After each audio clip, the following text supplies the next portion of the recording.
네, 여러분 안녕하세요. 2024년 2월 14일 수요일 노영희의 뉴스 인사이다 시작하겠습니다. 2월 14일입니다, 여러분. 요즘 친구들은 잘 모르나? 어쨌든 예전에는 시끌벅적했었는데 이게 또 상술이라 이런 얘기 들으면서 요즘은 좀 조용해진 것 같네요. 자, 2월 14일 발렌타인데이에 여러분들과 함께 노영희의 뉴스 인사이다 시작해 보겠습니다. 오늘 날씨도 따뜻하고요, 포근하고요. 좀 낮에는 또 따뜻한 날씨가 계속 된다고 하니까 여러분 마음도 좀 따뜻했으면 좋겠습니다. 찌오리님께서 아침에 뉴스 인사이다 틀어놓고 출근 준비하는 게 국룰입니다. 네, 맞습니다. 그 얘기 맞고요. 이런 얘기도 있네요. 캐리린님, 오늘은 행복한 뉴스가 있을까요? 기대하며 기다립니다. 저도 기다려보겠습니다. 오늘 행복할지 여러분들 한번 계속해서 같이 호흡하면서 얘기해 주시죠. 오늘 방송 내용 간단하게 말씀드리면요. 이진하 기자와 함께하는 뉴스픽 코너 준비되어 있고요. 이어서 매주 수요일에 만나는 수 읽는 남자 최진봉 교수와 함께 요즘에 이 현안 또 한번 얘기를 해보도록 하겠습니다. 언론학자가 바라본 이 KBS 사태, 요즘 KBS 사태 특히 박정보 앵커 하차 요구가 빗발친다고 하는데 과연 언론인으로서 제 기능을 했는지 대통령의 비서로서 인터뷰를 한 것인지 사실은 말들이 많죠. 평가는 여러분들이 할 것이라고 생각합니다. 그 내용도 좀 짚어보고요. 이슈 화합 시간에는요. 박진영 민주연구원 부원장 그리고 변희재 미디어워치 대표고문과 함께 한 주간의 정치 이야기 짚어보도록 하겠습니다. 그러면 노영의 뉴스 인사이다 시작해보죠.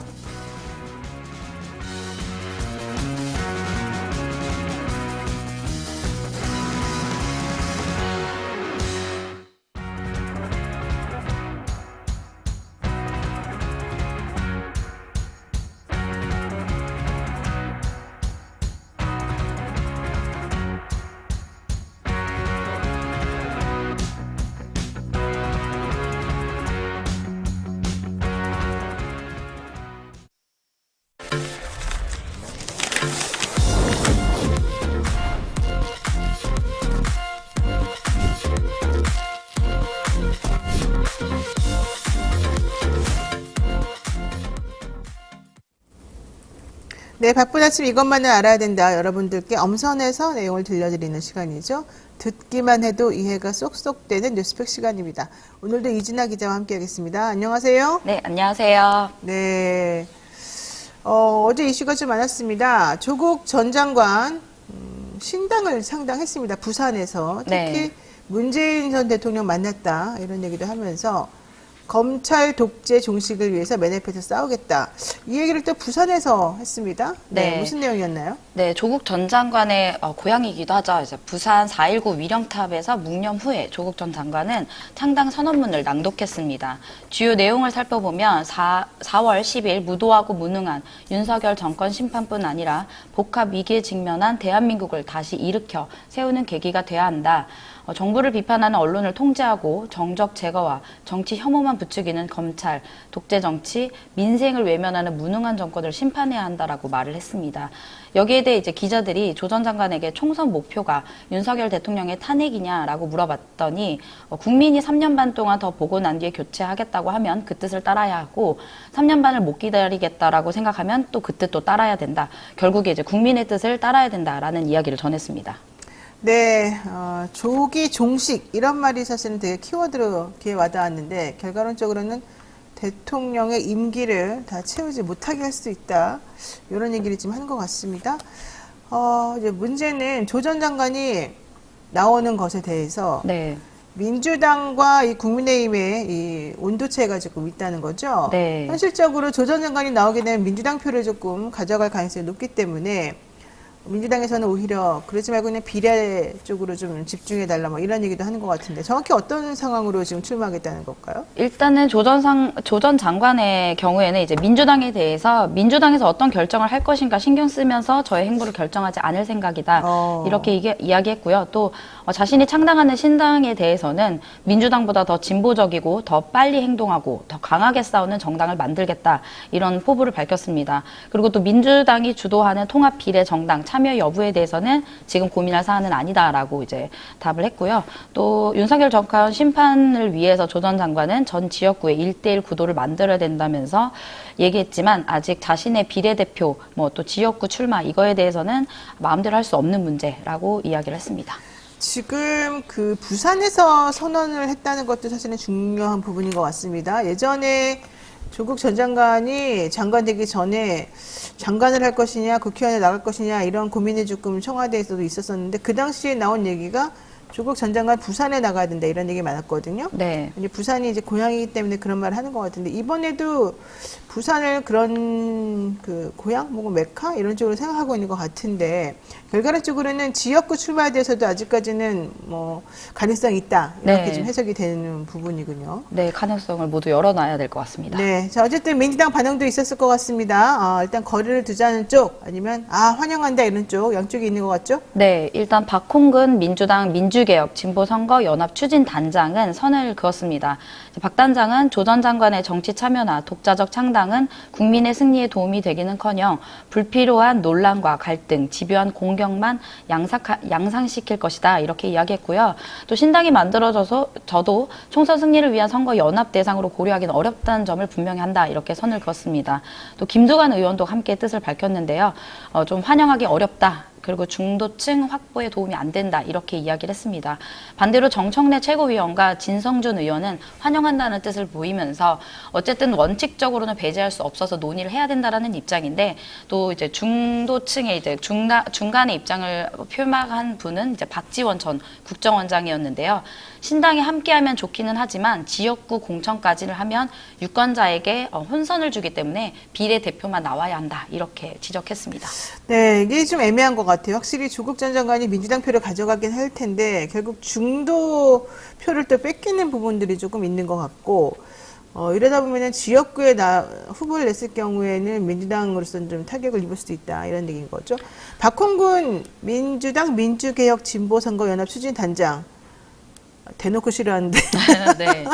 아무래도 또 단장의 역할을 맡고 있어서 좀 그런 것 같습니다. 어쨌든 또 그 반대로 어차피 이걸 해결할 수 없다, 불가피하다, 막을 수 없다 이런 생각이 든다면 같이 연합하는 게 좋겠다 이런 입장도 있는 것 같아요. 네. 대다수의 여론들은 어떤지도 한번 우리 뉴스아토에서도 한번 여론조사 해보면 좋을 것 같습니다. 네. 자, 국민의힘에서도 얘기가 나왔죠? 네, 한동훈 국민의힘 비상대책위원장은 조 씨는 우리가 주장하는 병립형 제도에서는 국회의원 배지를 달 수 없지만 이 대표가 이끄는 민주당이 야합으로 관철하려 하는 준연동형 제도 하에서는 틈이 보인다 이렇게 이야기하면서 그래서 이제 민주당 지원으로 조 씨는 4월에 국회의원이 될 것 같다 이렇게 이야기를 했고요. 결국에 준연동형은 조 전 장관이 뒷문으로 의원이 될 수 있는 제도라고 비판을 했습니다. 여기에 조 전 장관은 한동훈 위원장의 관심에 관사를 표한다면서 본인의 휴대전화 비밀번호부터 공개하고 손준성 등과 단체 카톡방에서 60개의 사진도 밝혀주길 바란다 이러면서 맞받아 쳤습니다. 네, 비밀부터 공개해라, 비밀번호부터 공개해라, 단체 카톡방 60개 사진도 밝혀라. 누가 이길까요? 자, 어쨌든 중요한 건 이제 선거 시즌이 그냥 달아올랐다. 선거 시즌이 도달하니까 뭔가 또 좀 투명해 보이는 것 같다 이런 얘기 같습니다. 일단 한동훈 비대위원장은 조국 전 장관이 국회의원 될 것이다 이렇게 또 보는군요. 네. 이렇게 되면 또 그 불꽃 튀는 싸움을 우리가 볼 수 있을까요? 그렇지 않을까 싶습니다. 네. 우리 지금 그 댓글창에서도 여러 가지 서로 의견들이 많습니다. 살살님, 박홍근 단장의 입장도 알 것 같긴 합니다. 이런 얘기도 하셨고, 전정렬님, 비례는 조국입니다. 써니님, 재판부가 살려보냈으니 나가서 살아 돌아오시오라는 뜻이다. 네, 이런 얘기도 하셨고, 김남효님은 조국을 지지합니다. 또 리틀 테네스님은 이재명 대표 반하는 행동을 자제해주세요. 조국 선생님. 이런 얘기도 하고요. 장훈님은 지역은 민주, 비례는 조국이다. 이런 얘기도 하셨습니다. 그렇군요. 네. 여러 가지 측면에서 서로들 의견들이 또 엇갈리는 걸 보니까 역시 뜨거운 감자인 건 확실한 것 같습니다. 국민의힘과 더불어민주당이 4월 총선에서 중진 의원들을 내치기보다는 재배치해서 그들이 가지고 있는 노하우와 그들이 가지고 있는 인지도를 좀 활용하겠다 이런 얘기를 좀 하고 있는 것 같습니다. 이기는 선거를 위해서 양지에서는 인적 쇄신을 하고 접전지에서는 경쟁력 있는 후보를 내세우겠다 이런 얘기를 좀 하고 있다는 것 같은데 어떻게 될까요? 일단은 혁신의 이미지를 내세우기 위해서 이들이 이제 좀 모두 중진의 공천 배제가 불가피한 부분도 있지만 중진의 이름값을 하는 선거 노하우를 적극 활용하는 방향으로 추진하고 있는 분위기인 것 같습니다. 일단 그러면서 동시에 제3지대 신당으로 인력 유출을 차단하는 부수적인 효과도 좀 보고 있는 것 같은데요. 일단 국민의힘에서는 조혜진 의원이 어제 기자회견을 열고 당의 험지 출마 요구를 받아들여 경남 김해을에 출마하겠다라고 밝혔습니다. 조 의원은 경남, 밀양, 의령, 함안, 창녕 이렇게 해서 18대, 19대에서 3선을 지냈는데요. 조 의원은 PK, 그러니까 부산과 경남에서 이기면 이건 PK 승리로 끝나지 않고 승리의 기운이 수도권, 충청권으로 바로 전파가 된다라고 말을 했습니다. 당의 요청으로 지역구 변경을 중진한 의원으로는 세 번째인데 5선 서병수 의원이 부산 진갑에서 부산 북 강서갑부로 옮겼고요. 또 3선 김태우 의원은 경남 산청, 함양, 거창, 합천에서 경남 양산을로 변경하겠다고 밝혔습니다. 세 곳 모두 민주당 현역 의원이 최소 재선을 한 곳입니다. 장관과 중진 의원들이 몰린 서울, 중, 성도, 을도 지역구 재조정이 유력한데 3선을 지낸 이제 하태경 의원과 이해운 전 의원, 이영전 중소벤처기업부 장관이 출사표를 던졌습니다. 네.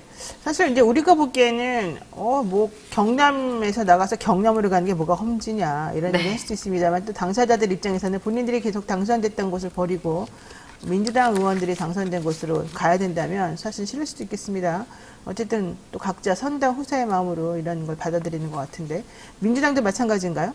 네, 민주당도 비슷한 양상입니다. 서울 종로 출마를 포기하고 출마지를 당에 위임하겠다고 밝힌 이강재 전 국회 사무총장에 대해 경기 성남 분당갑과 세종시 등에서 여론조사를 실시한 것으로 알려졌고요. 또 추미애 전 법무부 장관은 서울 송파갑 그리고 동작을 출마 가능성이 거론되고 있습니다. 민주당 관계자는 지역구 확정은 아니고 해당 의원들을 대상으로 여러 지역에 넣어서 여론조사를 해보고 있다 이렇게 밝혔습니다. 또 권영세 국민의힘 의원의 현역인 서울 용산의 경우에는 강태웅 지역위원장과 성장현 전 용산구청장 외에도 서울 종로에 출마를 선언한 전현희 국민권익위원장 후보도 넣어서 여론조사를 한 것으로 좀 전해졌습니다. 네, 어쨌든 전현희 전 의원은 그럼에도 불구하고 종로에서 열심히 표를 모으고 있다 이런 소식이 전해졌는데 결과론적으로 민주당에서는 이길 만한 사람을 이길 만한 지역으로 내보내겠다 이런 얘기 같아요. 네. 이재명 당대표가 직접 나서서 공천 배제 내지는 불출마 선언하고 있는 것도 지금 이례적입니다. 네, 그동안 사실 선거 때마다 여야를 막론하고 당대표가 공천에 개입하는 듯한 인상을 주지 않기 위해서 사실 공천관리위원회와 의식적으로 좀 거리를 두는 게 일반적이었는데요. 이번에 당대표가 직접 나서서 전현직 중진급 의원 인사들과 접촉해서 불출마를 설득하고 있는 것으로 알려졌습니다. 현역 의원만 164명이라 몸집이 가장 크기 때문에 이 대표가 직접 공천의 잡음을 최소화하려고 하는 것으로 좀 풀이가 되는데요. 어제 이 대표가 서울 도봉갑에서 3선을 한 인재근 의원을 만나서 총선 출마 거치와 관련한 의견을 교환한 것으로 알려졌습니다. 이보다 앞서 16대부터 20대까지 경기 안양, 만안에서 5선을 지냈고 서울 종로에 출사표를 던진 이종걸 전 의원에게도 불출마를 좀 종용한 것으로 전해졌는데요. 민주당 핵심 관계자는 중진급 후보자들에게 새로운 후배들의 정치 입문길을 터달라는 당의 취지다라고 이제 설명을 했습니다. 또 당 관계자는 이 대표가 국민의 눈높이에 맞는 정치 쇄신의 의지가 강하고 소위 말하는 올드보이 청산에 대한 의지도 있다면서 그런 의지가 실행에 옮겨진 것이라고 했습니다.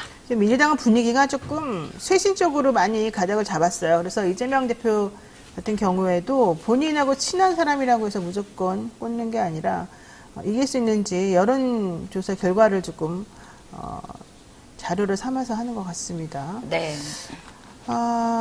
또 민주당의 중진 의원들도 스스로 불출마를 선언하면서 뭔가 좀 당이 제대로 좀 혁신해야 된다 이런 의지를 보이고 있습니다. 그런데 그럼에도 불구하고 여야가 일단은 각각 유리한 지역구에서 흑색 선전, 개파 갈등 이런 걸 놓고 좀 엄청나게 싸우고 있다는 소식도 들려요. 네, 일단 먼저 민주당의 경우에는 이 대표가 직접 나선 것에 좀 부정적인 반응을 보인 사람도 있었는데 네. 문학진 전 의원은 지역구 경쟁자가 이 대표와 가까운 친명계 원외그룹인 더민주 혁신회의에 소속된 점을 강조하면서 이 대표가 친명 원외를 꽂으려고 여론조사를 조작했다라고 주장을 또 했습니다.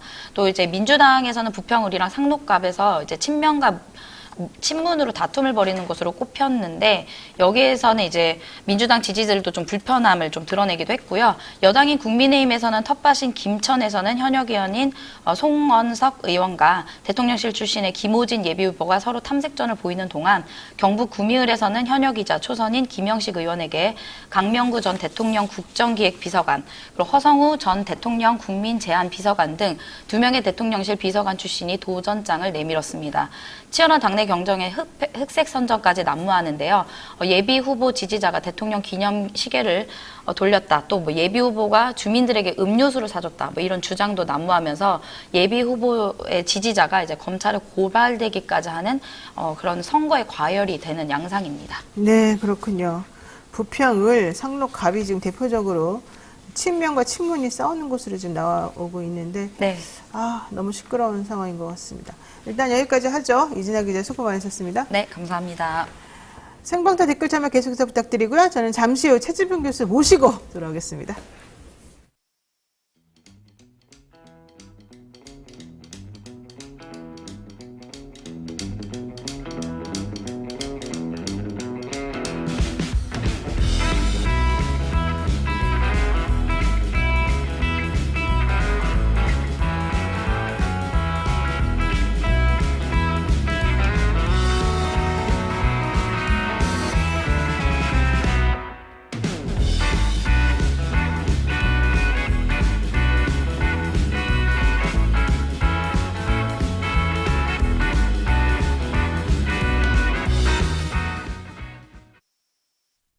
매일 10시 1시간만 투자하면 내 계좌도 10배거. 개장하자마자 급등? 따라잡아도 되나? 1분 대기조 점상이 답변해줍니다. 바쁜데 특징 중? 언제 공부해? 1시간만 투자하세요. 점상이 정리해줍니다. 단기로 치고 빠질 종목은 있나? 매일 오전 10시 점상이 골라줍니다. 매일 오전 10시엔 점상을 잡아라. 유튜브에서 점상 시크릿을 검색하세요. 네, 산삼의 본향 함양 지리산 800고지에서 농약 한 방울 필요한 틀 없이 오로지 자연의 힘으로만 자랐습니다. 산양 산삼인데요.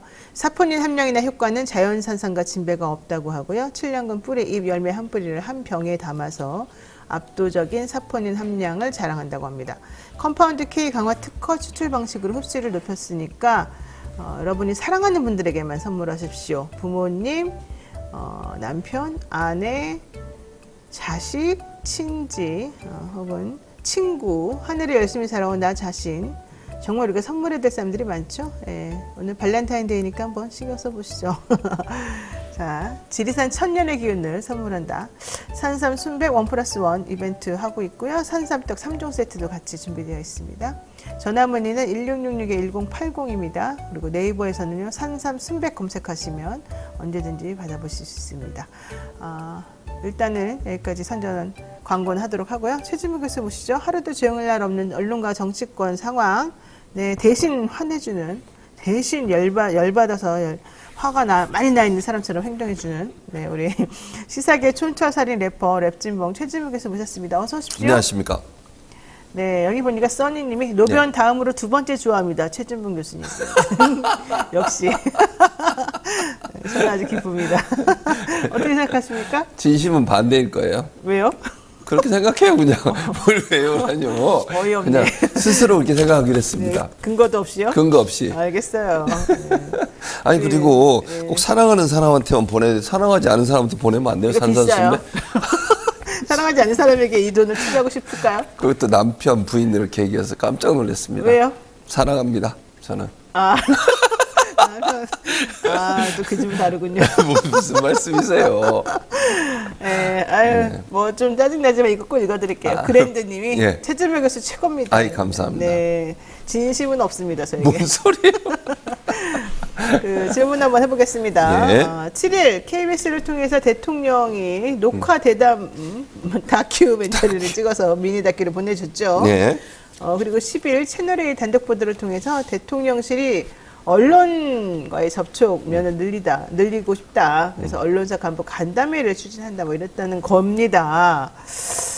우리 대통령이 너무 이 언론하고 이 접점을 자꾸 만들려고 하는 것 같습니다. 하지만 대통령실 관계자들은 그런 소리 그런 거 결정된 거 없어요. 이랬다는 거예요. 네. 이거 무슨 상황이라고 봐야 되죠? 그러니까 저는 그 언론사 간부 간담회가 예전에는 있긴 했었어요. 네. 그러니까 뭐 편집국장들 불러가지고 대통령이. 근데 그게 왜 논란이 됐냐면 언론사 간부들이 대통령을 만난다고 하는 견제를 하고 비판을 해야 되는 대상이잖아요. 그렇죠. 근데 만나는 게 부적절하다고 그래서 없앴어요, 이거를. 그러니까 언론사 간부들이 뭐 대통령을 만나면 대통령 만나서 얘기하다 보면 대통령이 네. 일정 부분 얘기하는 것을 수용하는 경향이 생길 수 있고 또 가까워지는 계기가 되게 되면 그것이 과연 비판의 칼날이 과연 제대로 작동할 수 있을까? 네네. 그래서 사실 이거 부적절하다고 생각이 들어요, 저는.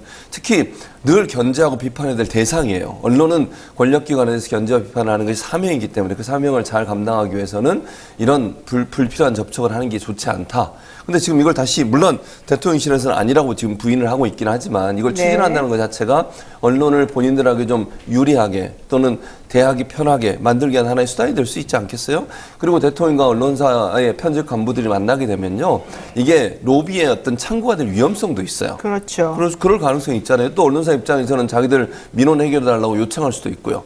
그래서 이건 만나는 것 자체가 잘못된 거예요. 저는 그러면 안 된다고 생각해요. 네. 그런데 지금 물론 이게 사실인지 아닌지 모르겠습니다만 언론과의 접촉을 늘린다고 하는 것 자체가 대단히 위험할 수 있다. 이렇게 되면 악어와 악어새처럼 서로의 필요를 채워주는 관계가 되지 않겠습니까? 네. 보통 언론이 그 그러니까 민주주의가 발전하면 발전할수록 선진국가 가면 갈수록요 정치 권력이 언론을 탄압하거나 아니면 어떤 역할을 어떤 영향을 행사하는 방식이 뭐냐면 이런 방법을 통해서요. 그러니까 후진국일수록 개발도상국에서는 정치 권력이 직접적으로 언론을 탄압을 하지만요. 물론 요즘 보니까 우리나라는 직접적으로 하는 것도 있는 것 같아요. 근데 어쨌든 선진국으로 가면 갈수록 간접적인 방법으로 통제를 해요. 그 방법이 방금 말씀드린 것처럼 언론사에 일정 부분 혜택을 주는 거예요. 예를 들면 뭐 돈을 더 많이 벌 수 있도록 광고를 더 많이 할 수 있는 기회를 이런 거 있잖아요. 예전에 종편은 중광광고를 했지만 지상파는 중광광고 못 했거든요. 네. 이 민원이 들어와서 그걸 해결해 줬어요. 그래서 지금은 지상파도 중광광고를 하잖아요. 그런 민원들을 들어주는 거예요. 아니면 사업 확장을 위해서 어떤 사업을 확장했을 때 원래 언론사가 못하게 됐던 걸 하게 해준다든지 네. 이런 규제를 풀어주는 방식을 통해서 똑같아요. 회사들도 마찬가지잖아요. 민원을 넣는 게 어떤 회사들이나 기업들이 규제에 묶여있는 걸 풀어주는 방식으로 그 기업이 더 많은 사업을 확장할 수 있는 기회를 제공해주고 네. 그 기업은 또 정권에 유리한 쪽으로 정치적 어떤 영향력을 행사해주고 마찬가지 개념. 언론도 그럴 수 있다라는 거죠. 그러니까 정권이 언론사에 혜택을 많이 주면서 언론사는 그 정권에 대해서 긍정적인 보도를 많이 해주는 이런 관계가 형성될 수 있기 때문에 저는 대단히 부적절하다고 생각해요. 간부들을 만나는 것 자체는. 네. 그런데 어쨌든 대통령실에서는 아직까지 결정된 거 네, 없다. 그렇게 얘기하고 이런 있어요. 얘기는 하고 있습니다만 네. 채널A에서 단독 이러면서 맨날 이게 대통령실- 채널A에서 뭐가 많이 나와 단독이라고. 그러니까 그리고 나중에 보면 또 맞는 걸로 나오지 않습니까? 채널A가 이게 좀 관계가 많은가 봐요. 이상하게 그런 것처럼 보여요. 네. 관계가 많은지는 노영희 변호사가 알아보시고요. 저는 잘 모르겠는데. 제가 알아야 돼요. 네. 알겠습니다. 어쨌든 중요한 건 네. 채널A에서 단독이라고 하면서 일단 대통령실 관련 기사들을 많이 내놓고 있고 또 그게 맞는 것 같기도 하고 이렇게 한번 채널A를 통해서 소위 간 본다 이렇게 하고 나서 반응을 본 다음에 좀 반응이 안 좋으면 아니라 없었다 이런 뭐 식으로 그렇게 하고 나올 수 있죠. 또 네. 괜찮다 그러면 또 그러니까 추진하고 하고 뭐 이런 거 아닐까 생각이 좀 들어요. 그럴 가능성도 있어요. 충분히 어. 그렇게 할 수 있는. 왜냐하면 이제 여론을 떠보는 거잖아요. 한번 뜩 그렇죠. 던져놓고 어떻게 바로 여론이 그거죠. 나오냐 보고 네. 여론이 뭐 별로 괜찮다 그러면 그냥 추진하고 아니면 논란이 많으면 이제 그만두고 이러는 거죠. 결국은 책임 안 지려는 태도죠. 근데 채널A와 같이 특정 언론사하고 이렇게 관계가 조금 밀착되어 있는 것으로 보이는 거. 원래는 TV조선하고 또 좀 그랬던 것 같은데 그러다 보니까 TV조선하고 채널A가 또 경쟁을 하더라고요. 경쟁하죠.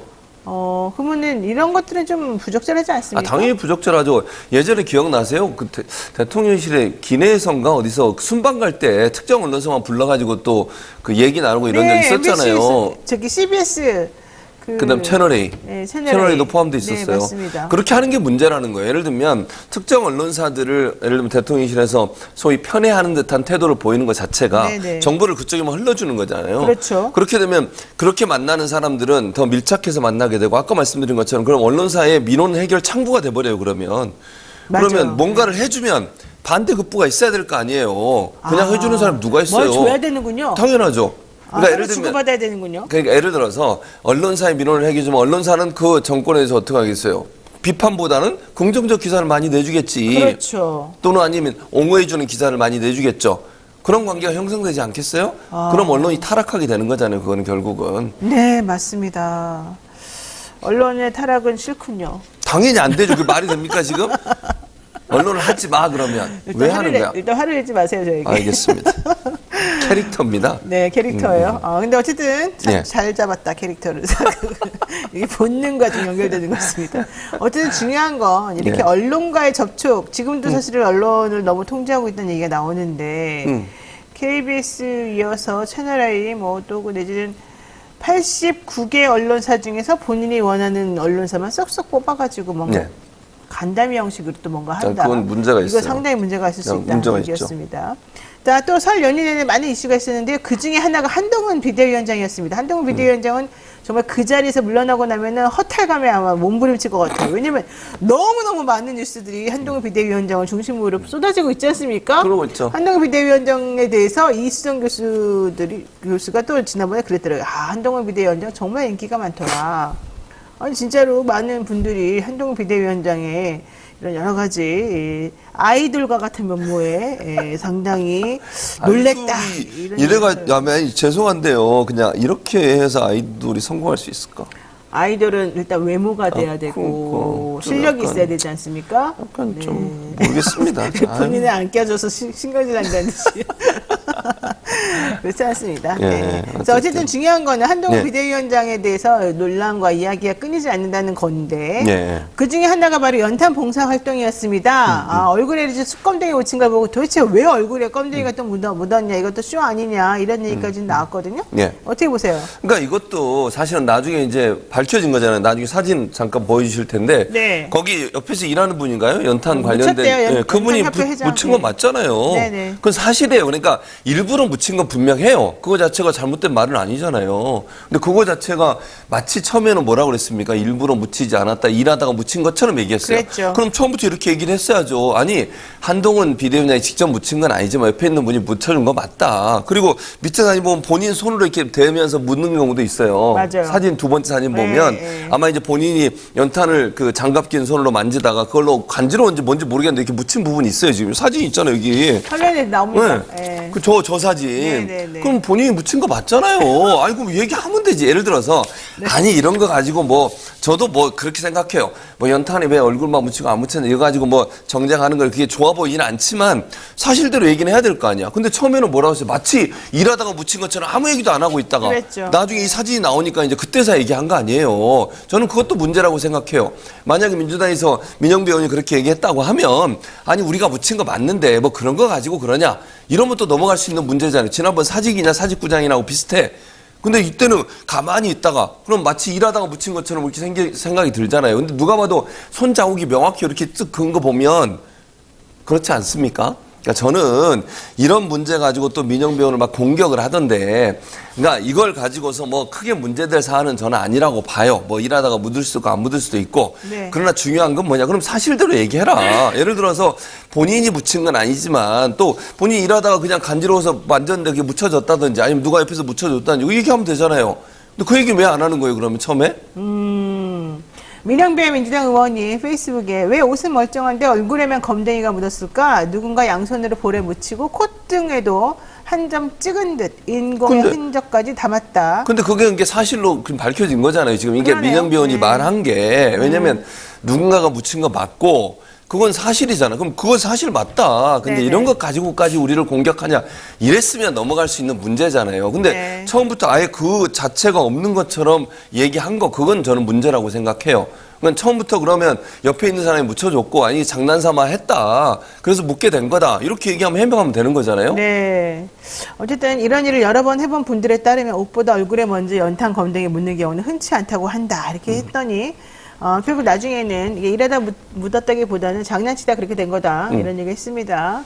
허기복 연탄은행 전국협의회장이 한 위원장의 얼굴에 연탄을 문지르고 한 위원장 콧등에도 검댕을 묻히는 게 나왔고요. 또 한 위원장 스스로도 오른쪽 손으로 자신의 볼을 만지면서 뭐 연탄을 좀 묻은 게 나왔는데 사실 말씀드린 것처럼 그게 중요한 건 아니고 일부러 안 묻혀도 되고 굳이 일부러 안 묻혀도 상관없고 내가 결국 일을 열심히 했다. 내가 이렇게 서민을 사랑한다. 이런 마음은 근데 조금 저는 한 가지 꼭 말씀드리고 싶은 게요. 그 리어카 끄는 장면의 사진 있잖아요. 거기 뭐 한 리어카에 한 몇 명인지 제가 모르겠어요. 많은 사람들이 붙어 있잖아요. 한동훈 위원장이 이제 가운데 있고.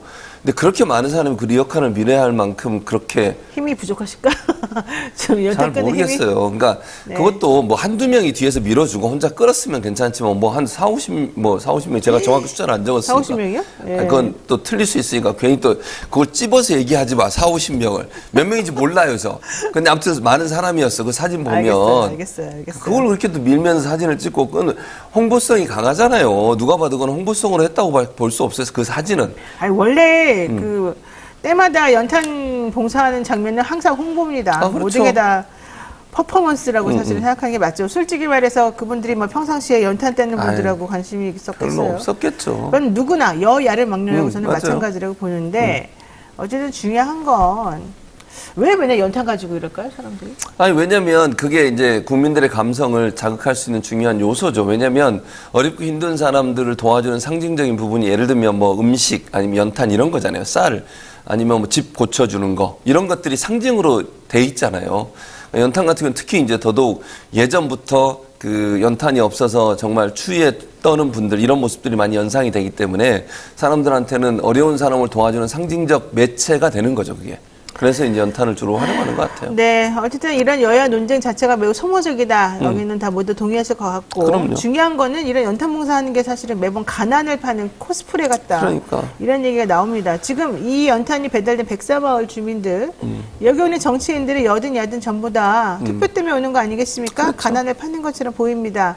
매우 기분 나쁩니다. 뭐 이런 얘기 하고 있습니다. 그러니까 저는 고맙기도 하고 기분 나쁘고 그러겠죠. 왜냐하면 그분들 입장이 이런 거잖아요. 평소에도 우리한테 관심 좀 가져달라는 거 아닙니까? 그렇죠. 그분들이 백사마을에 사시는 분들이 삶의 환경이 너무 열악하잖아요. 근데 꼭 1년에 한두 번 꼭 행사가 필요할 때 또는 투표하고 선거 있을 때 한 번씩 찾아가 사진 찍고 이런 모습이 자기들한테 얼마나 뭐 허탈해 보이겠어요. 이거 네. 또 홍보하러 왔구나. 이분들이 고마운 마음도 물론 있겠죠. 그 도와주는 거 고마운 마음도 있겠지만 늘 하는 분, 뭐 얘기도 안 하고 예를 들면 홍보도 안 하고 늘 도와주는 분들이라면 고마움을 느끼지만 정치인들이 이렇게 떼거리로 와가지고 뭔가 도와주는 것처럼 하지만 그것이 본인들의 정치적 이해관계나 이익을 위해서 하는 거라고 느껴지면 그분들 입장에서 고마운 마음이 많이 반감되지 않겠어요. 맞습니다. 그런 얘기를 한다고 봅니다. 저는. 김형복님께서 추위 다 지났는데 이제서 연탄 쇼하면 뭐합니까? 겨울 오기 전에 해야 되는 거 아닙니까? 이런 얘기 하셨고 김추야님 옛날 컨셉인데 지금도 먹히는군요. 이런 얘기도 하셨군요.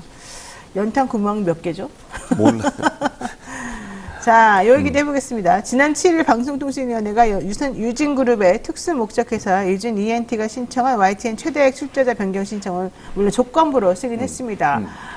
YTN 유진그룹의 특수목적회사인 유진 ENT 이건 1,000만 원 잡은 거 1,000만 원으로 만들어진 회사라는 거 아닙니까? 네. 이러다 보니까 보도 채널을 가져가려고 꼼수 부리는데 왜 민영방송으로 만들어지면서 이렇게 정부가 보도 채널을 이런 식으로 움직이냐 이런 얘기 나오고 있고요. 사실은 그래서 이 YTN에서 집행정지 신청을 지금 어제 했습니다. 예. 그렇습니다. 이 효력에 대해서 집행정지 해달라 이런 신청을 법원에 낸 건데요. 이거 어떻게 될지 모르겠습니다. 어떻게 보십니까? 뭐 기다려 봐야죠. 이제 집행정지 신청을 했으니까 법원에서 어떤 결정을 낼지는 지켜봐야 되는데 기본적으로 저는 이제 유진 ENT라고 하는 회사가 과연 그 YTN이라는 회사를 인수해서 운영할 수 있는 능력과 자격을 갖추고 있느냐에 대한 문제라고 저는 생각해요. 네. 다른 어떤 것보다요. 돈도 중요하지만 정말 공영방송, 그러니까 방송의 공영성을 확보할 수 있고 담보할 수 있을 만큼의 경험이나 능력이나 아니면 어떤 그 자질을 갖고 있느냐 문제거든요. 네. 저는 그 부분에 문제가 있다고 생각해요. 유진이라는 회사가 과연 그러면 공영성을 얼마나 담보할 수 있는 회사이냐 하는 부분이죠. 네. 언론에 대해서 얼마나 관심을 갖고 있는지 모르겠지만 만약에 언론사를 돈벌이 수단으로 활용을 하고 그걸 통해서 본인들의 경제적 이익을 얻기 위한 수단으로 활용한다고 하면 공정성 완전히 상실되는 거 아니겠어요? 그렇죠. 그러니까 그 문제에 대해서 해결이 안 된 상태라고 저는 생각해요. 그리고 네. 심지어는요, 방통위가 10가지 조건을 부과했더라고요. 네. 예를 들면 사회이사나 감사를 유진이한테 체제적 관련 없는 독립적인 자로 선임해라. 이렇게 얘기를 했고요. 네. 그다음에 미디어 분야 전문 경영인을 선임하고 사회이사 감사는 유진이한테 관계없는 독립적 자로 선임해라. 근데 이게 사실은 미디어 분야 전문 경영이라고 하는 것을 어떻게 판단할 거냐의 네, 문제예요. 그렇죠. 물론 이제 지켜봐야 되겠죠. 누가 임명이 되느냐를. 그러나 제가 볼 때는요. 전문 경영이라 하면 어떤 압력이 있어도 그걸 이겨낼 수 있는 어떤 능력과 자질을 갖춘 분이어야 된다고 생각해요. 그러나 유진 입장에서 자기들과 가깝거나 자기들의 말을 잘 듣는 사람을 경영인으로 앉힐 가능성이 높아지는 그렇죠. 거잖아요. 특히 민영 회사라 그러면 당연히 그렇겠죠. 그렇죠. 그리고 제가 볼 때 뭐 SBS가 대표적 사례이긴 하지만 기본적으로 정권이 바뀔 때마다 정권의 입맛에 맞는 보도를 하거나 그런 경향성이 높아지는 이유가 네, 뭐냐면 네, 네. 본인들이 하고 있는 사업과 직접적 연관이 있기 때문에 그래요.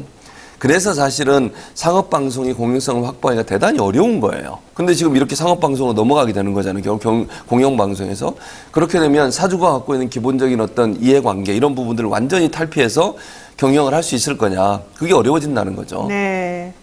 맞습니다. 사실은 갑자기 유진 그룹에서 이 YTN 인수에 뛰어드는 것부터가 사실은 좀 상당히 이상하다라는 얘기를 많이 했었었고요. 재정 건전성 문제 내지는 향후 이 YTN이 보도 채널로서의 그런 공익적인 목적이나 이런 기능 같은 것들을 제대로 할 수 있을지에 대해서도 상당히 우려하는 목소리들이 많습니다.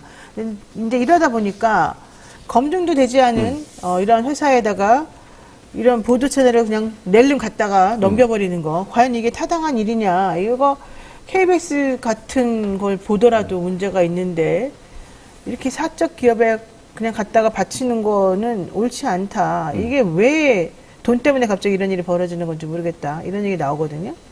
아니 저는 이게 돈도 돈이지만 그 정부 입장에서 그러니까 윤석열 정부 입장에서는요 판단 기준이 뭘까를 제가 고민해 봤는데 개인적으로는 정부 말을 얼마나 잘 듣는 사람일까를 고민하지 않았을까 하는 생각이 들어요. 그러니까 예를 들면 본인들이 원하는 민영화시켜서 누군가가 그 사업을 인수했을 때 그 사업을 인수한 사람이 정권의 비판적 입장을 갖고 있거나 또는 네. 정권에 예를 들어서 비판적 보도를 했던 어떤 언론사들한테 좀 넘기지 않는 이유가 뭐겠습니까?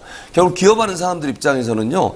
정권과 각을 세우거나 정권의 비판적 입장을 세울수록 본인들의 이해관계는 엄청나게 피해를 당하게 돼요. 그렇죠. 이익에도 반대가 되는 것이고. 그럼 그런 행동을 하겠어요? 그 선정 과정에서 어느 정도 본인들의 말이 먹힐 수 있는 사람 또 먹힐 수 있는 기업을 선택했을 가능성이 있다고 보는 거죠.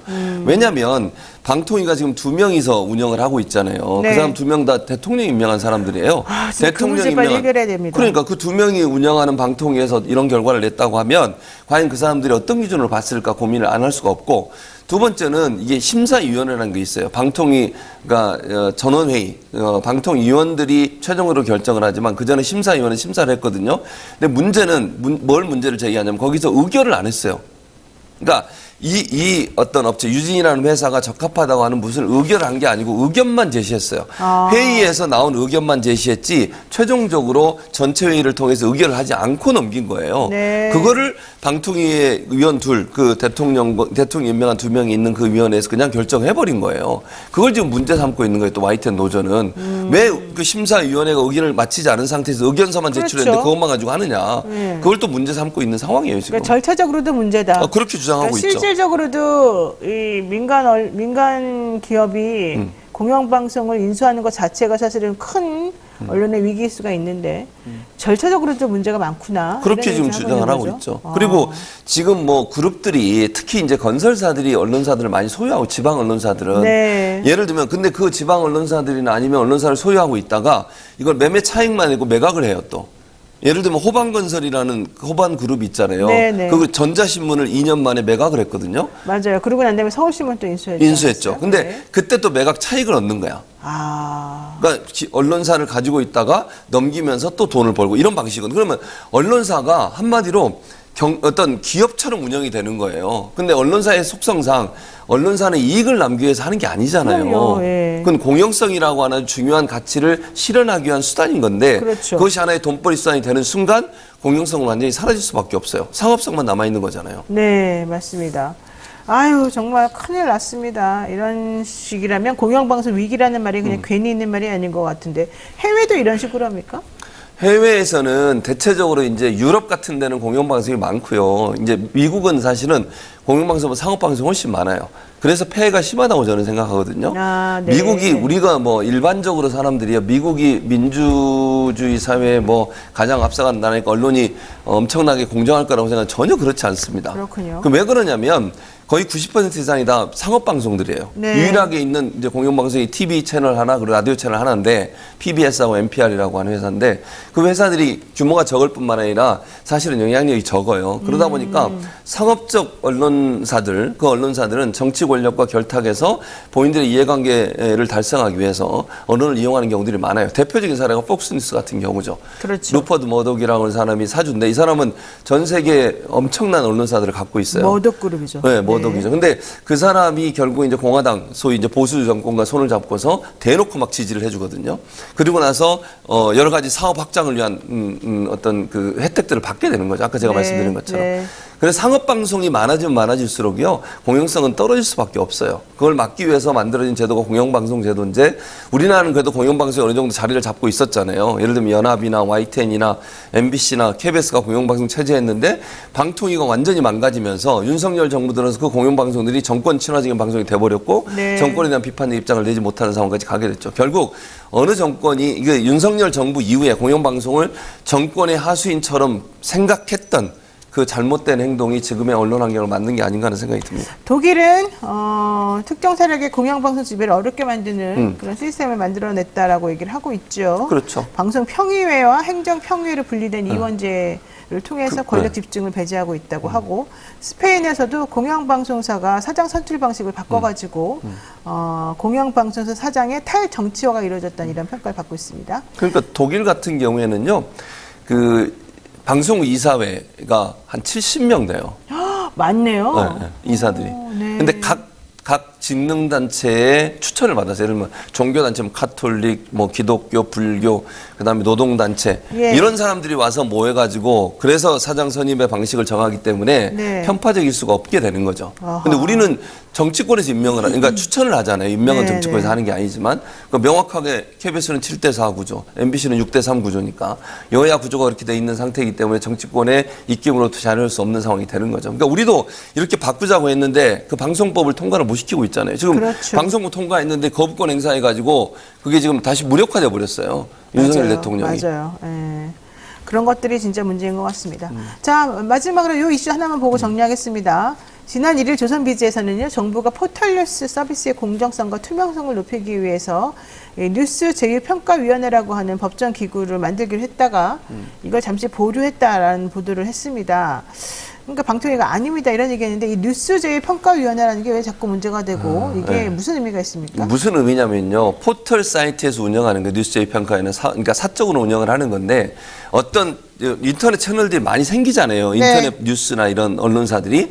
그러면 이걸 그 뭐 소위 네이버나 다음 같은 이런 데서 노출을 시키는 걸 정해주는 거예요. 기준을. 아. 그러니까 예를 들면 배열을 맨 앞장에 하는 거, 그 다음에 검색을 했을 때 검색이 되게 하고 안 되게 하고 이런 기준을 결정해요. 근데 언론사 입장에 이게 대단히 중요한 게 뭐냐면 이게 광고와 직접적인 연관이 돼 있어요. 예를 들면 네이버에 노출되게 돼 있으면 검색 가능한 언론사가 되면 광고비가 한 두세 배로 뛰어요.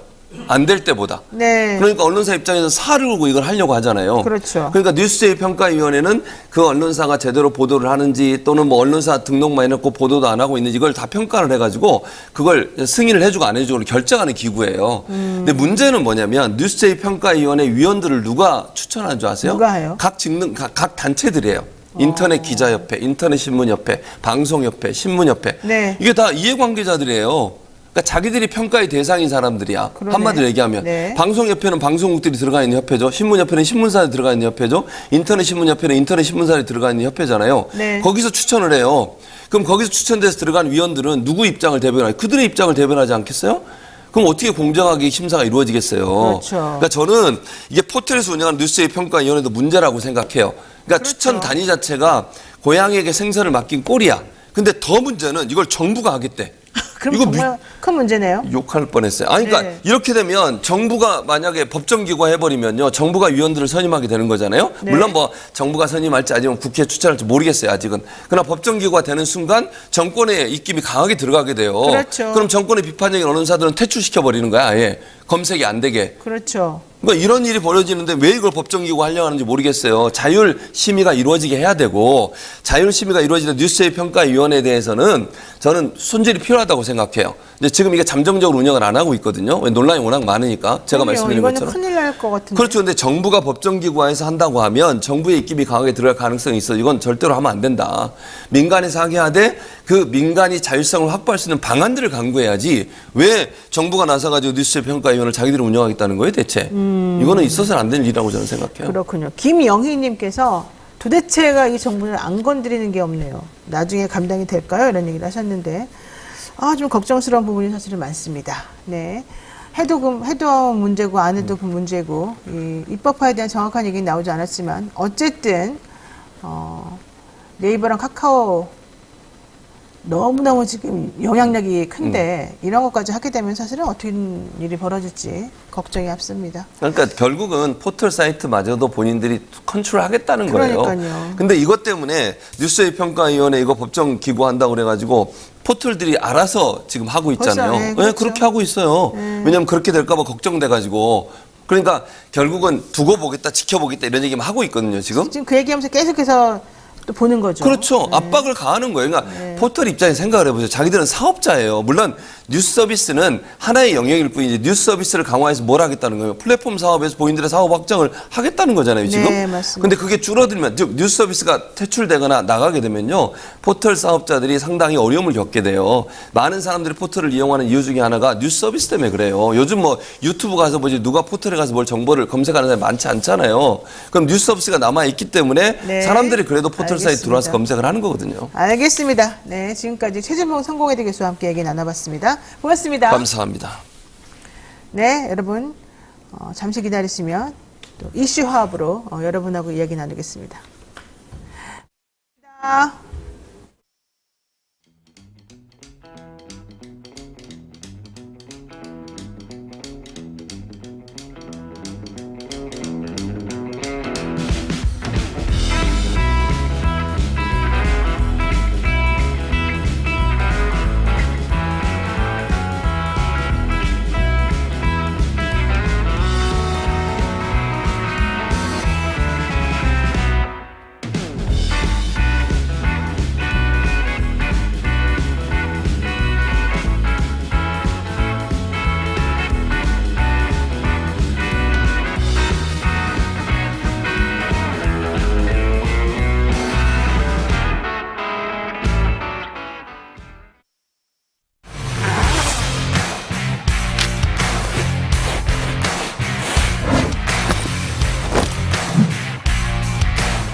주식 평가 방법이 사용되고 있어요. 다 들어봤죠, 이거? 이건 기본이잖아. 이거 모르는 사람 있어? 자, PAR. PAR 뭐야? 하는 거. 그치. 그게 주당 시장.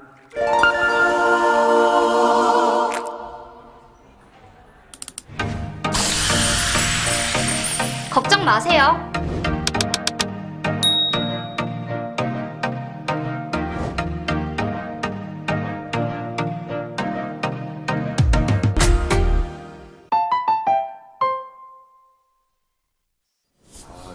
네, 잠시 광고 타임 있겠습니다. 통통몰에서 주얼리 상품을 20% 할인 판매하고 있습니다. 특별한 날 기념 선물로 가족과 지인에게 주얼리 선물해보면 어떨까? 물론 뭐 제가 사실 상업 광고를 하는 건 아니지만 상업 광고라고 할 수도 있겠네요. 오늘 발렌타인데이라니까요, 여러분. 이럴 때 주얼리 선물 괜찮습니다. 통통몰에서 주얼리 상품 20% 할인된 가격에 판매하고 있으니까 요즘 좀 우리 통통몰에 대해서 관심이 조금 뜸해졌는데 여러분들 신경 한번 써주시기 바랍니다. 자, 이제요 한 주간 가장 뜨거웠던 정치 이슈를 짚어보는 이슈 화합 시간입니다. 이번 주부터 새로운 조합으로 만나게 됩니다. 박진영 민주연구원 부원장 그리고 변희재 미디어워치 대표 고문 모셨습니다.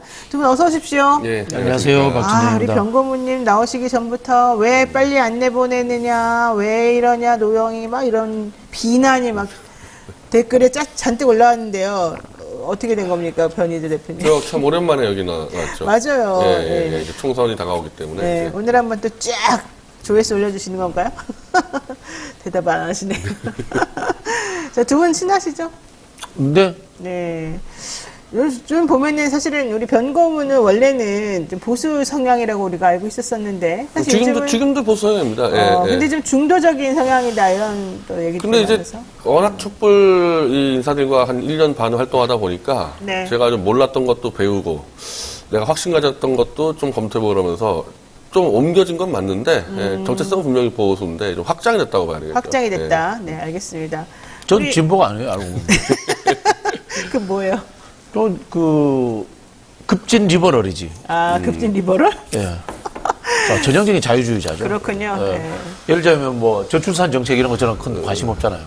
아, 관심 없어요? 현재 살고 있는 사람이 중요하지. 아, 예. 그게 급진적인. 아니 예를 들자면은 왜 국가와 경제적 발전을 위해서 우리는 사람을 더 낳아야 되는가? 라는 이런 사고를 하면 안 되는 거죠. 국가를 위해 자유주의자 사람을 입장에서. 낳아줄 필요는 없다. 아, 그렇죠. 자식을 국가라는 낳을 필요는 것은 없다. 자유로운 개인들의 연합체지. 네. 오늘도 힘내자님, 난 박진영이 좋더라. 이런 얘기하고 있습니다. 자, 저는 극우입니다. 제가 계속 여러 번 말씀드리지만 극우 보수에 저는 아주 관심이 많습니다. 자, 지난주 이어서 이번에 이제 설 지나고 우리 수요일 만나는 첫 순서인데요. 설 민심 어떻게 보셨습니까? 전 대표님? 저는 그냥 서울에 거의 혼자 있었기 때문에 그냥 아, 그래요? 결혼하신다고 제가 들었는데. 뭐 이제 그 약혼녀하고 뭐 산행 정도 하고 제가 좀 원고 정리하고 그래가지고 제가 민심을 못 들었는데. 민심을 못 들었어요? 뭐 들으나 마나 뭐 똑같죠. 윤석열 대통령 그 설 방송에 대해서도 다들 이미 국민들이 예상한 대로 그냥 갔구나. 이건 포기다, 포기. 포기. 대통령에서 기대할 게 없구나. 포기다다 이러지 않았겠습니까? 네. 그래서 뭐 민심에 대한 뭐 변화는 없다. 똑같다. 그러니까 민심이 결과적으로는 이제 이 정권 심판 내지는 검찰 독재 타도 이런 쪽으로 가고 지금까지 있는데 왔던 대로 그냥 그대로 가고 또 이제 또 반대로 그냥 윤석열 지키겠다는 사람들은 윤석열이 무슨 짓을 해도 김건희 손을 지키겠다. 그냥 그대로 한 7대3이 그냥 평평하게 가고 있는 거죠, 뭐. 그렇군요. 우리 박 부원장님 어떠십니까? 저는 저기 설 민심을 들어보긴 했어요. 예, 설 민심을 많이 들었고요. 네. 설 민심을 반영해서 제가 노래를 한 곡 개사를 했습니다. 설 기념으로 불러드리겠습니다. 상당히 위험한데 네. 괜찮아요? 괜찮습니다. 네. 박절하지 않은 것이 사랑이야. 매정하지 않은 것이 사랑이야. 디올백에 가리워진 사랑이야. 나너 좋아해, 너나 좋아해. 거기까지 들어야 돼. 더 이상 나가면 위험할 것 같아요. 네.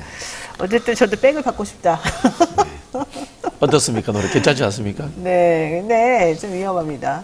자, 이거는 저희 방송국하고 무관하게 패널이 독자적으로 한 행동이기 때문에 일단 미리 저희 사과드리고요. 예, 나중에 정리하도록 하겠습니다.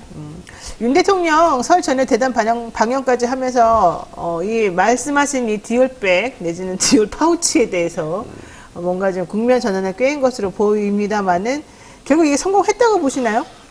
지지층은 붙잡아 놓고 지지층에 대해서는 비지지층은 이제 포기하게 만들었고 그냥 이제 국민을 갈라놓은 거고 메시지는 분명한 게 어떤 경우든 김건희 건드리지 마라. 이거는 성역이니까 포기해라. 그리고 강력한 메시지를 냈죠. 그래요? 예. 그럼 결과적으로 성공한 거네요, 대통령 입장에서는? 아니죠. 아니요? 그러니까 예를 들면은 지금까지 김건희 디올백 의혹 갖고 있다가 대통령 방송을 보고 내가 의혹을 포기해야겠구나 이렇게 생각한 사람 한 명은 있었겠습니까? 그냥 갈라진 국민 그대로 7대3 구도나 8대2 구도로 그냥 가게 던져놓기 때문에 네. 그러니까 이제 이 여당 입장에서는 총선에서는 자꾸 한동훈을 자꾸 띄워가면서 윤석열의 그림자를 지우는 뭐 그런 방향으로 가고 있는 거죠. 외국 회사의 작은 가방, 뭐 파우치, 이게 맞는 거다라고 계속 KBS 주장하던데 어쨌든 대통령 입장에서는 성공한 거야 안 한 거야 우리 박 부원장님 보시기에는? 일단 뭐 물타기를 해서 넘어갔죠. 중요한 거는 이것을 이제 비판하는 진영에서 정치적으로 어떻게 활용하느냐 하는 문제입니다. 쭉 이어가야 됩니다. 네. 뭐 디올백, 다이알백, 명품백, 파우치백, 뭐 다양한 비판의 거리들을 가지고 이제 동일한 주제잖아요. 가지고 이제 이슈를 뭐 대표도 이야기하고 최고위원도 이야기하고 다 평론가들도 이야기하고 이렇게 해서 이슈를 이어가 줘야 되는데 그런 부분에서는 이제 설 지나면서 좀 야당의 공세가 좀 약해졌다. 네. 뭐 그런 생각이 좀 듭니다. 네. 오히려 야당의 공세가 약해진 거예요? 뭐 예를 들자면은 아까 우리 저기 한동훈 그 연탄 나르면서 뭐 얼굴에 수검댕이 칠했냐 안 했느냐 해프닝이거든요. 그런데 호응해주면 안 돼요. 예를 들자면. 그리고 또 뭐 한동훈이 또 586 비판하잖아요. 그거 호응해주면 안 돼요. 그 이슈라는 것은 홈구장에서 싸우느냐, 어웨이 구장에서 싸우느냐, 이게 정해져 있거든요. 그렇죠. 가능하면 홈구장에서 싸워야 돼요. 내가 유리한 거, 내가 공격하는 곳에서 싸워야지 상대가 공격하는 것을 받아주면은 그게 이슈가 되고 프레임이 만들어져요. 아, 이거 진짜 정치 공학적으로 맞는 말인 것 같은데요. 지금 제가 볼 때 지금 박지원 교수님 말대로 최악의 대응이죠. 홍익표 원내대표가 네. 한동훈 대에서 검사와 운동권 누가 룸사롱 많이 갔는지 한번 따져보자. 이거 완전히 그냥 맞습니다. 배를 그냥 저쪽 산으로 올려버렸죠. 사실은 그게 중요한 게 아닌데 네. 어찌 보면 특수부 검사들의 이 조작 날조 이거 편파 수사가 중요한데 누가 술 많이 먹었냐고 나오기 시작하니까. 근데 이제 일단 그 한동훈 위원장이 먼저 그런 쪽으로 먼저 그 이슈를 조금 선점하니까 대응할 수밖에 그러니까 없는 그 거 아니에요? 대응을 네. 야 그러면 너 룸사롱 이렇게 하면 안 되고 니네 특수검사들이 지금까지 얼마나 편파 조작 왜곡 수사했는지 범죄 행위를 따져 들어가서 더 깊이 들어갔어야 되는데 술로 빠지니까 네. 한번 댓글 보세요. 운동권 검사 똑같은 놈들이 물타기가 돼버렸어 그냥. 오히려. 그렇죠. 조국 장관처럼 그 비번 까고 이야기에 이렇게 전환을 해버려야 돼요. 조국 교수가 좀 적당히 되는 거죠. 아예 국면 그, 전환을 만들어버려야 된다. 586 퇴진 관련해서 여론조사가 나왔어요. 네. 보면은 찬성한다 56%예요. 반대가 30몇 % 나와요. 자, 예를 들어 볼게요. 지금 토마토 TV에 노영희가 너무 오랫동안 해가지고 굉장히 지루하거든요. 노영희 변호사를 바꿔주세요. 1번. 노영희 변호사 그냥 갑시다. 쭉 갑시다. 10년 동안 갑시다. 2번. 이렇게 여론조사 설문지를. 노영희 갑시다를 1번으로 해주세요. 그래서 아니, 그러니까 586 청산이라는 게 그렇다니까요. 이 한국 사회에 정치 혐오가 기본적으로 뿌리 잡고 있는데 누군가를 청산하자 이렇게 하면 무조건 좋게 나옵니다. 그렇죠. 그런 식으로 해서 여론의 흐름을 만들어가는 이 하나의 여론 조작이에요. 변희재 대표님 나오셨으니까 한동훈 위원장 평가 안 할 수가 없죠? 그러니까 지금 이 한동훈 장관이 처음에 와서 이제 늘 비대위원장이나 당대표 하듯이 이제 연탄 누나라고 이제 쇼를 해봤는데 네. 별다른 효과를 못 얻었고 오히려 그 키높이 구두만 이제 이 세상에서는 키높이 신발만 눈에 떴는데 네. 사실은 이건 공식적으로 저거는 문제제기 할 만한 게 그 요즘에 그 우리가 그 젊은 애들 그 특히 여성들 그 외모 이런 문제들을 뭐 자살도 하고 그러지 않습니까? 네. 그러면 이 정말 공직자들은 그런 부분들을 무마시켜줘야 되는데 보수의 그 당대표라는 사람이 키높이 신발을 막 신고 왔다 갔다 하고 다닌다. 사실 그 외모지상주의 편승하는 거거든요. 그러니까 그런 부분들은 이제 짚을만 해요. 근데 이제 그걸 일단 빼더라도 한동훈 장관이 이제 그런 부분들에서 막히면서 원래 법사위에서 했던 대로 제가 제 표현 들었다면은 소꿉놀이식 말장난으로 이제 긁어대기 시작해가지고 자기의 이제 장기를 또 되살려간다 해서 어제 이재명 대표에게 1,000만 원어치 법화 긁어서 과일 사 먹었냐 밝히라 그러는데 네. 이거 진짜 보수 유튜버 그냥 그 썸네일에 나오는 얘기거든요. 이거 그냥 썸네일로 이 대표를 조롱하는 그 보수 유튜버들이 하는 거를 그냥 받아가지고 집어 던지기 시작했기 때문에 네. 한동훈 장관은 앞으로 저런 식으로 이제 긁어대는 정치를 쭉 갈 겁니다. 말장난 정치를. 그러니까 거기 대해서 같이 넌 과일 안 먹었냐 이러면 큰일 나는 거고 그냥 특수부 검사들의 범죄 행위만 계속 공격해가지고 본질을 쳐야지 되죠. 한동훈 장관은 그냥 놔두면 안 돼. 이게 상대할 것 같다고 놔둬도 안 되고 같이 말 섞어도 안 되고 그냥 계속 본질을 쳐서 공격을 해가지고 무너뜨려야 되는 거죠. 그렇군요. 네, 잠깐 안내 말씀드리면 우리 댓글창에 1번과 2번이 올라오고 있는데 11대 4입니다. 네. 4는 도대체 뭔지 여러분. 야, 너무합니다. 민성님, 강아지님, 백두초이님. 우리 토마토 TV는 노영희 그 변호사의 독재가 이거 굉장히 제대로 자리 잡았거든요. 강철중님은 3번도 찍었습니다. 자, 웃자고 해본 얘기고요. 자, 계속해서 얘기 이어나가겠습니다. 그 조국 전 장관이 어제 자신의 고향인 부산을 찾아서 신당 창당을 공식 선언했습니다. 총선에 대비해서 새로운 정당을 창당하겠다. 민주당보다 더 빠르고 강한 정당을 만들겠다 이런 얘기를 했는데 부산에서 얘기한 거 또 내년 문재인 전 대통령 만나서 먼저 또 포석을 깐 거 이런 것들도 사실은 조금 의미가 있을 것 같습니다. 이거 어떻게 보십니까, 박 부원장님? 순서를 보면요, 노무현 대통령 묘소를 먼저 참배를 했습니다. 네. 그 이야기는 결정을 했다는 뜻입니다. 이미 그리고 이제 그렇죠. 그 문재인 대통령을 찾아갔습니다. 네. 노무현 대통령 묘소보다 문재인 대통령을 먼저 찾아갔더라면은 문재인 대통령의 조언을 듣겠다는 이야기인데 결정하고 이제 보고하러 간 거죠. 아, 보고를 하러 간 거다. 왜냐하면 의전 순서대로 간 거 아닙니까? 노무현 대통령이 더 윗사람이시니까 그렇죠. 의전 순서대로 갔기 때문에 보고하러 갔다. 이렇게 보시면 될 거예요. 사전에 결정을 하고 가셨다. 그래서 뭐 조국 장관의 출마에 문재인 대통령이 결정적 의견을 냈다. 이것은 맞지 않다라고 제가 정리를 해드리는 거고요. 부산에 간 것은 두 가지 측면이 있는 것 같아요. 뭐 저는 뭐 그래도 비례대표를 할 가능성이 많다고 보는데 여차하면 부산 지역구 나올 수도 있다. 라는 측면의 가정을 하나 깔아놓은 그렇죠. 거고요. 네. 또 하나는 뭔가 하면요. 부울경에서 조국 장관이 청장년청에 생각보다 지지율이 잘 나와요. 독특한 현상이에요.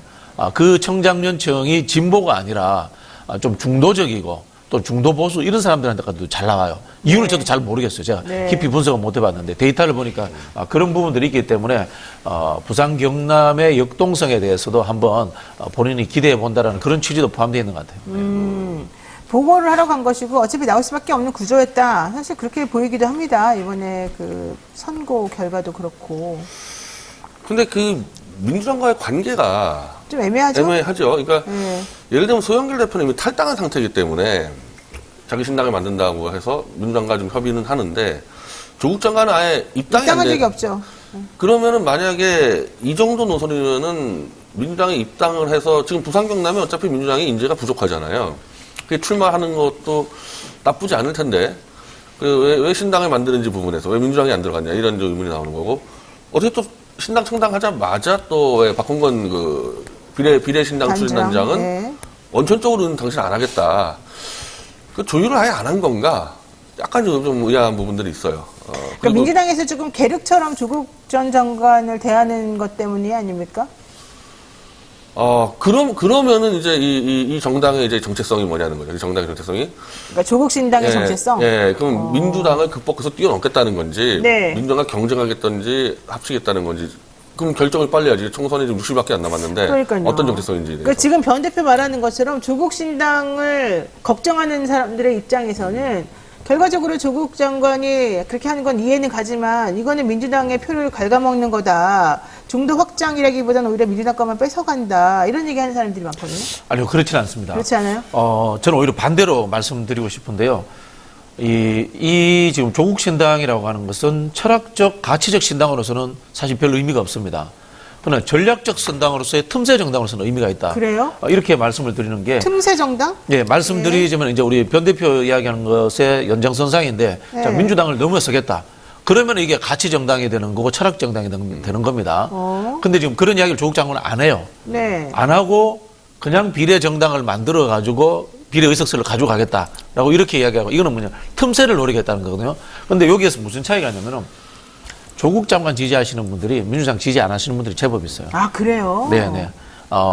이건 뭐 있는 현상이니까 제가 그대로 민주당 표를 가져가는 게 아니군요. 있는 현상이니까 제가 그대로 말씀을 드리는데 네. 친명과 친문의 갈등 구조라는 것이 은연중에 깔려 있는 건 사실이지 않습니까? 네. 그런 부분에 있어서 친명으로 건너오기 힘든 친문이 있어요. 그런 부분들이 조국 정당으로 갑니다. 아, 친명으로 건너오기 힘든 친문이 있다. 네네. 굉장히 중요한 부분인 것 같은데요. 네, 그런 부분들이 지금 제가 짐작한 데는 한 여론조사 하면 3에서 한 5% 정도 늘 나옵니다. 네. 그런 분들이 예를 들자면 이런 거예요. 조국 신당이 나와서 제일 손해 보는 사람은 민주당이 아니라 이낙연이에요. 그래요? 예, 이낙연이에요. 오호. 그러면 이낙연 지지자와 조국 지지자가 겹쳐요? 이낙연 지지자는 없는 거죠. 없어요? 없는 거고 네. 실제로 이낙연 지지라는 것이 문재인 정부의 총리를 함으로 인해 가지고 문재인 대통령의 지지율에 기대 가지고 일부를 가지고 있었던 겁니다. 그렇지 않습니까? 근데 이분이 탈당도 하셨고 네. 그리고 민주당과 적대적으로 갔단 말이에요. 근데 조국 장관은 물론 뭐 입당도 안 했습니다만 민주당과 적대적으로 가지는 않습니다. 그 관계 속에서 문재인 대통령과 우호적 관계를 유지를 합니다. 자, 그렇게 된다면은 이낙연을 지지했던 민주당 지지자들이 갈 데가 없어졌잖아요. 네. 조국 신당으로 가기가 딱 좋죠. 그러니까 오히려 조국 전 장관이 가교 역할을 하는 거예요, 그러면? 아니 틈새를 먹는 거죠. 틈새? 예, 가교라는 표현은 이제 정치적으로 합의와 상호 조율이 됐을 때 이제 하는 얘기고. 가교라고 해야 되는 거고. 네. 맞습니까, 이 해석이? 근데 이제 기획은 그렇게 가는데 네. 이제 그게 이제 이 지금 기획대로 그렇게 충돌 없이 가주면 괜찮은데 결국 이 득표 전쟁 하다 보면은 네. 서로 이제 공간은 확대해야 되니까 충돌할 여지가 있는 거고 그렇죠. 또 하나는 결국 만약에 비례연합에 안 들어갔을 때는 그 당의 정당 득표를 올리기 위해서 지역구 출마도 불사할 수가 있는 거거든요. 이 지역구 네. 출마라는 게 다 맞습니다. 뭐 당선되기 위해서인 게 아니라 정당 득표를 올려야 되니까 그럼 그 지역구 출마를 어느 쪽에 들어가느냐에 따라서 굉장히 이제 이 변수가 많아지는 거죠. 그러니까 그렇게 되면 사실은 만약에 조국신당이 지역구를 내보내 후보를 본인만 당에 있는 건 아닐 거잖아요. 다른 사람도 몇 명 있을 거잖아요. 그러니까 이렇게 나갈 사람들 제가 어떻게 돼요 그러면? 여기에 대해서 가치 판단, 이익 판단, 저 개인의 가치 판단, 이익 판단 빼고 말씀드릴게요. 네. 전략적으로 이제 제가 이제 예를 들어서 돈 받고 조국 장관한테 컨설팅 한다라고 생각한다면 아 예. 부산에 무소속 출마하면서 무소속으로 무소속이든 당을 아니면 만드는지 뭐 왜 조국신당 무소속이에요? 조국신당으로 출마하면서 네. 민주당 후보하고 단일화 제안하면 좋을 것 같아요. 단일화를 제안한다. 네, 민주당 후보와 단일화. 그다음에 이준석 당까지도 단일화. 이런 식으로 제안을 한다면은 정치적으로 굉장히 재밌어지죠. 그러면은 민주당에 부산에 나가려고 했던 사람 입장에서는 싫을 거잖아요. 단일화를 정치적 단판이 아니라 여론조사 경선하면 되죠. 지금 전체적으로 어쨌든 민주당 후보가 열세거든요. 저 국민당보다는. PK에서. 예. 그러면은 한 6대4로 밀리고 있는데 조국 장관이 출마해서 단일화 컨벤션 효과로 엎을 수도 있기 때문에 네. 뭐 꼭 그 민주당 후보가 불이익은 없는 것 같아요. 거기서 만약에 조국 장관이 이길 수도 있으니까. 그렇죠. 조국 장관을 이기면은 이분은 또 더 네, 뜨는 컨벤션 거고. 효과가 될 수 있으니까. 네, 그러니까 그런 식으로 뭔가 모멘텀을 확보할 수는 있겠죠. 조국 장관. 그런데 한동훈 비대위원장은 이렇게 얘기합니다. 조국 전 장관이 법정 구속될까봐 뒷문으로 우회해서 국회의원 배지를 달 수 있도록 준연동형 비례대표제가 역할을 할 것이다. 결과적으로는 지역구 출마보다는 비례대표로 당선될 가능성이 높다. 두 가지 측면에서 잘못됐는데요. 어차피 대법원 판결 나면 구속되는 거고요. 네. 관계없이. 그런 부분이 있는 거고. 뭐 이게 또 그럼 김건희 씨라든가 본인도 사실은 여러 가지 고소고발 돼 있습니다. 안 돼 있는 것처럼 이야기하시면 안 되고요. 네네. 그런 부분이 있고 조국 장관 문제는 준연동형에서 생기는 게 아닙니다. 병립형이 되더라도 조국 장관은 3%, 5% 득표할 수 있는 거고 연동형이라도 3%, 5% 득표할 수 있는 거고 똑같습니다. 왜냐하면은 민주당이 비례연합정당이라는 준위성 정당을 만들기 때문에 민주당 몫은 이미 빼가지고 가는 겁니다. 병립형과 별 차이가 없습니다. 아 그래요? 차이가 없습니다. 그러니까 한동훈 비대위원장의 비판이 잘못됐다. 비례연합에 들어가지 않는 한은 조국 신당이나 선거 신당이나 똑같은 거죠. 자기 목 가져가는 거죠. 자기 목 갖고 가는 거예요. 병립형이나 연동형이나 똑같아요. 네. 그리고 이거는 이제 검찰 기소 단계가 아니기 때문에 네. 국회의원 배지 달고 있어도 대법원에서 판결 나오면 구속되는 거죠. 그렇죠. 네. 근데 만약에 조국 전 장관이 아직까지는 출마 방식에 대해서는 말할 단계가 아니라고 했습니다마는 결국 나중에는 조국 신당이 민주당하고 같이 합칠 거다. 이런 얘기도 해요. 그럴 수도 있죠. 그게 더 나아요? 그러니까 민주당 입장에서는 네. 혹시라도 조국 신당이 좀 바람이 불어서 네. 만약에 아마 10% 나왔다. 이렇게 되면은 꽤 많은 그 배지를 뺏긴다면 한 3-4개 뺏길 수가 있기 때문에. 그렇죠. 그럴 바에야 조국 장관 데려와가지고 조국 하나 주고 끝내 이렇게 계산할 수가 있는 거죠. 그쪽에서. 근데 조국 전 장관이 그런 걸 받을까 모르겠는데 어쨌든 중요한 건 조국 전 장관이 지금 현재 실형을 선고받았단 말이에요. 항소심에서. 게다가 조국 전 장관이 나오게 되면 이게 정권이 문에서 윤으로 넘어가게 된 그 고리 같은 것들이 더 사람들에게 각인이 되기 때문에 싫다. 뭐 내로남불 얘기 또 나온다. 이래서 민주당은 싫다는 거거든요. 왜 싫어해요, 솔직히 말하면? 뭐 그럴 수 있죠. 중도층들이 이제 좀 부담감을 가질 수 있다. 그 박흥근 창당 단장? 예, 단장은 되게 싫어하던데요. 이제 박홍근 그 단장의 이야기도 이게 정치 현실이니까 일면 이해합니다. 그러나 이제 본질로 문제에 들어가면은 조국 장관에 대해서 이제 우리가 피해자 책임론처럼 되어버립니다. 아, 피해자 책임. 왜냐하면 이 검찰 독재 정권에 우리가 이제 민주당이 윤석열 정권을 검찰 독재 정권이라고 규정을 했잖아요. 그렇죠. 그리고 이재명 대표도 마찬가지고, 그 다음에 송영길 대표도 마찬가지고, 그런 부분에서 탄압받고 있다, 억압받고 있다, 조작된 수사를 받고 있다라고 이렇게 우리 규정을 했단 말이에요. 네. 그런 부분에 있어서 조국 장관도 똑같이 적용을 해줘야죠. 다만, 정치 현실, 국민 정서라는 것이 왜곡되어서 전달되기도 하거든요. 언론에 의해서. 네. 그런 부분에 있어서는 좀 전략적 판단으로서 조금 더 건조한 상태에서 따로 양립해서 갈 수도 있다고 봅니다. 그래요? 저는 이 부분은 조국 장관이 좀 정리해줄 필요가 있는 게 일단 민정수석 때 윤석열이 중앙지검장 때는 같이 갔어요. 네, 맞아요. 같이 가다가 검찰총장 되면서 법무장관 되면서 틀어졌기 때문에 저는 조국 장관이 윤석열에 대한 입장에 대해서 언제 이 사람이 위험하다고 판단했는지 그리고 판단했을 때 정권에 어떻게 보고했는지 그러니까 임종석 씨는 좀 사기당했다는 거 아닙니까? 그렇죠. 모두 다 속았다. 예, 그러니까 그 문재인 쪽 인사들 중에서 특히 문정수인 조국 장관은 언제 사귄 줄 알았고 어떤 조치를 취했는지는 분명히 나와야 된다고 봐요. 그럼 지금 사실은 친문 핵심 임종석 전 실장 공천 여부가 되게 중요한 화두로 나와 있는데 조국 전 장관이 그렇게 독립적으로 움직이게 되면 임종석 실장 같은 경우도 조금 스탠스가 애매해질 수 있는 거 아니에요? 좀 변대표 지적 일리 있다고 봐요. 네. 이게 네. 한편으로 보면 민정수석 시절에 조국 장관이 유능했느냐 그 이야기잖아요, 그죠? 유능했느냐 그 이야기인 거고. 아니, 윤석열의 그 본인도 국정에 대한 책임이 있다는 그러니까 윤석열 그 애초에 알고 왜 진압하지 못했느냐. 그렇죠. 이제 이런 부분들인 건데 한번 경중을 한번 따져볼게요. 조국, 임종석, 노영민. 최근에 이제 임종석 실장하고 뭐 친한 분이 한 분이 뭐 이제 뒤로 저한테 그런 이야기를 한번 하신 적이 있어요. 임종석이 잘못한 게 뭐 있어? 사실 맞거든 따지고 보면은 윤석열 중앙지검장이라든가 검찰총장하고 관련 크게 없어요 이분은 없는데 그렇죠. 그 당시에 이제 비서실장이었기 때문에 이제 정치적 도의적 책임을 져라. 문재인 정부에서 가장 고위직에 했잖아요. 대통령제 국가에서 장관이 중요한 것도 아니고 비서실장이 사실 권력의 넘버 2 아닙니까? 비서실장이 사실은 윤석열 총장 임명에 관여했다는 뜻 아닙니까? 제가 알기로 임종석 그렇지 실장은 않아요? 큰 관여 없는 걸로 알고 있어요. 그냥 노영민 실장이 뭐 그걸 제가 직접적으로 이야기할 수는 없지만. 추미애 장관 쪽에서는 뭐 관여는 뭐건 전체적으로 노영민, 임종석 쪽이 윤석열을 비호했고 네네네. 자기가 싸우는데 방해해놨다 이렇게 지금 추미애 장관 쪽이 얘기를 하고 있는 거죠. 네. 근데 그 임종석 실장 쪽에서 이야기하는 이야기는 강도는 나는 뭐 사실 잘 모른다. 사실 그런 것 같아요. 제가 보기에도. 제가 추론컨대 그런 것 같은데 이거는 이제 정치적 책임이거든. 그래요? 이게 큰 차원에서 그러니까 윤석열 정권이 탄생되는 데 있어가지고 왜 자꾸 문재인 인사 책임론이 나오냐면은 문재인 정권하에 검찰총장이 적진에 들어가서 대통령 됐다. 이건 정말 거의 전례가 없는. 그렇죠. 그럼 도대체 뭘 했냐 이거 이 사람이 사기쳤다 그러면 사기당할 동안 뭐 하고 있었냐는 거를 따져 물을 수밖에 없는 거죠. 맞아요. 그럴 수 있겠네요. 송영길 대표는 당 차례입니까?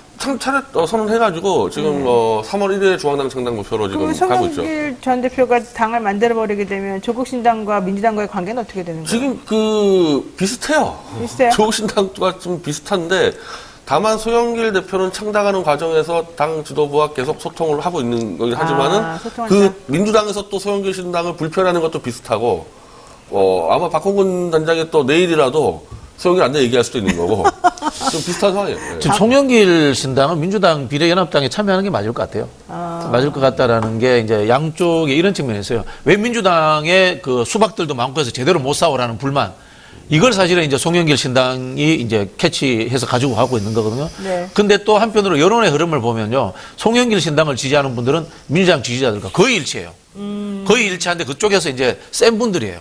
그런 부분들이 있기 때문에 예를 들어서 역으로 민주당이 지난번에 있었던 몰빵문처럼 송영길 신당에 표 주지 마 이런 이야기도 할 사람도 생길 수 있단 말이야. 그렇죠. 네, 그런 가능성이 있고. 열린민주당처럼. 네, 그런 가능성도 있고 역으로 반대로 송영길 신당에서는 민주당이 수박이 많아서 믿을 수 없어 이렇게 돼서 우리 내부에 어떤 갈등이 생길 가능성도 있기 때문에 굉장히 좀 깊이 있게 서로 조율하시면서 준비하시는 게 좋지 않겠나 그런 조언을 해드리고 싶어요. 조국신당 차이는 소영길 대표 같은 경우는 호남 지역구 출마도 지금 고려하고 있는 상태이기 때문에 일단 호남은 상관없지 않냐. 그러니까 한마디로 호남에서 누가 제일 선을 경쟁하는 상태에서 협력하자 그래서 만약에 송 대표 쪽이랑 민주당이 결별되면은 좀 이게 쉽지 않을 수가 있었기 때문에 적당히 협의될 수가 있겠죠. 근데 표가 갈리면 오히려 어부지리로 또 국민의힘이 될 수도 있는 거 아니에요? 근데 수도권은 호남은 상관없다고 보기 때문에. 아니, 예를 들자면은 저는 이제 이낙연 전 대표가 호남에 출마한다고 봐요. 그 지역구에 송영길도 출마해버리는 거야. 예를 들자면 그것도 고려하는 걸로. 뭐 그런 이제 예를 이제 표현이 그렇습니다. 워터멜론 척결 뭐 이런 식으로 할 수도 있는 거고. 알겠습니다. 워터멜론은 먹어서 없어야 된다 이런 얘기도 나오죠. 자 하나 얘기해 보겠습니다. 개혁신당 어제 첫 최고위원회 회의에서 거대 양당 정치를 비판하고 있습니다. 그러면서 개혁신당이 지금 사실 사람들이 쭉 끌어모으고 있다는 거거든요. 양정숙 무소속 의원에게 우리 당으로 들어와 달라 15일까지다 이렇게 좀 얘기했어요. 내일이 15일인데 결과적으로 이제 그 돈 때문에 그런 거일 그렇죠. 수 있죠. 근데 지금 저는 진짜 아이러니한 게 전부 다 민주당 의원들이에요. 민주당 출신이거나 현재 민주당이거나 이게 이 개혁신당이 또 가지고 있는 원래 처음에 내세웠던 얘기하고 좀 안 맞는 거 아닙니까? 그리고 근데 지금 민주당이 조금 공천 가는 속도가 좀 빠른 것 같아요, 국힘당보다. 국힘당보다. 국힘당은 영남권에 시한폭탄들이 많기 때문에 네. 아마도 영남권이 시작되면은 국힘당도 당겨서 한 원내교수단체까지 만든다는 걸 목표로 할 텐데. 네. 근데 저는 살짝 의심하는 게 네. 이분들이 그 위성정당 안 만든다고 선언했어요. 근데 위성정당은 지역구에서 100석 이상 되는 데 쪽에서 만들어야 되는 건데 네. 의미 없는 얘기를 했는데 아, 그래요? 저는 그게 지금 이 위성정당을 지금 이 국당 만들고 있지 않습니까? 특히 이준석 씨도 그렇고 이낙연 씨도 언제 어느 때 저는 저쪽에 이 윤석열 쪽과 결합할 수 있다고 보기 때문에 그래요? 예, 그 위성정당을 매개로 할 수도 있고 아니면 총선 전후도 할 수 있고 그러니까 뭔가 지금 그 좀 불투명한 부분들이 있어요. 지금 현역 의원 20명 모으겠다는 얘기예요. 결과적으로는. 그래서 3번 달겠다. 우리 현역 의원 20명 모으겠다. 이번에 선거 통해서 30석 갖겠다. 가능한 얘기입니까? 잔돈 현금 좋아하다가 어음을 다 놓치는 상황으로 갔다. 네. 저는 뭐 이렇게 보여지고요. 민주당 의원들이 왜 많이 갔느냐 뭐 이런 이야기를 하시는데 그럼 민주당이 원래 수박이 많아서 그래요. 그런 거고. 네. 저는 이준석 대표가 정당의 포지셔닝을 잘못 잡았다고 봅니다. 네. 이준석 대표가 지금 잡고 있는 과거에 안철수가 했던 포지셔닝은 안철수가 한 10년 정도 쪽 드셔가지고 없어요. 그래요. 오히려 이 분명하게 정통 보수라는 것을 기치를 내걸고 윤석열 정부과 싸울 것인가 말 것인가. 이게 사실은 정치 프레임의 본질이거든요. 본인이 윤석열 대통령으로부터 탄압받고 얻어맞아서 나온 거잖아요. 네. 그래서 국민들에게 이준석 동정론도 생겼던 거고 지지율이 10%, 17%까지 가기도 했단 말이야. 네. 그걸 생각을 해야 되는데 그걸 생각하지 못하고 지금 이 현금에 혹해가지고 이런 식으로 끌어모으면요. 여론조사에서 쫙쫙 빠집니다. 앞으로. 아니, 그래서 안 그래도 평코 회원들도 지금 빠지고요. 탈당하고 있다고. 그러니까 일단 그래요? 정권 심판론이 완전히 빠지고 네. 그렇죠. 정권 심판론 대신에 양당 심판론으로 가다 보니까 그러니까 갑자기 바뀌었어요. 윤석열 입장에서는 좋아요. 물타기가 돼버렸기 때문에. 땡큐다. 그래서 저는 그 김한길이라는 사람이 좀 뒤에 있는데 저는 김한길, 이낙연하고 소통되고 있지 그렇죠. 않나 강하게 의심하고 있습니다. 그 말도 맞는 것 같아요. 김한길 고문의 역할이 중요하다 이런 얘기가 계속 나오고 있기 때문에. 그 이준석 대표가 만들어야 되는 건 뭐 옛날 이야기입니다만은 85년으로 돌아가면은 네. YSDJ 선명야당 신민당을 만들어야 되는데 이중대 민한당을 다시 창당한 거예요 지금. 그렇군요. 그런 느낌이에요 지금. 알겠습니다. 오늘 말씀 여기까지 들어야 될 것 같습니다. 이야, 정말 두 분하고 30분 해도 모자라는군요. 오늘 여기까지 듣고요. 다음에 좀 더 시간을 길게 해서 한번 얘기 나눠보도록 하겠습니다. 고맙습니다. 네, 감사합니다. 네. 건강보험, 차량보험을 더 저렴하게 만나보실 수 있는 전문보험 클리닉 업체입니다. 가족이나 친척, 지인에게 묻지마 보험 가입하신 분들, 보험료가 적당한지, 필요한 보장 제대로 들어있는지 궁금할 때 점검 받아보시기 바랍니다. 믿을 수 있다 더 착한 보험에 대한 얘기인 건데요. 상담 예약은 대표전화 1644-1236, 1644-1236, 010-7611-3303입니다. 24시간 언제든지 문자, 카톡 남겨주시면 확인해 연락드릴 수 있으니까 많은 관심 부탁드리고요. 보험 클리닉은 이제 대한민국 모든 혹은 전 세계 모든 현대인에게는 없어서는 안 될 필수적인 이 절차가 되고 있습니다. 한번 확인 받아보시기 바랍니다. 영신의 분들 특히 많은 관심 부탁드리겠습니다. 저희가 오늘 준비한 방송 여기까지고요. 잠시 기다리시면 저 노반장이 진행하는 2부 뉴스인사 프라임이 진행됩니다. 여러분들 1부만 들으실 분들은 여기서 인사드리고요. 아니면 2부도 열심히 같이 들어주실 분들 같이 기다려주시면 감사하겠습니다. 잠시만 기다려주세요.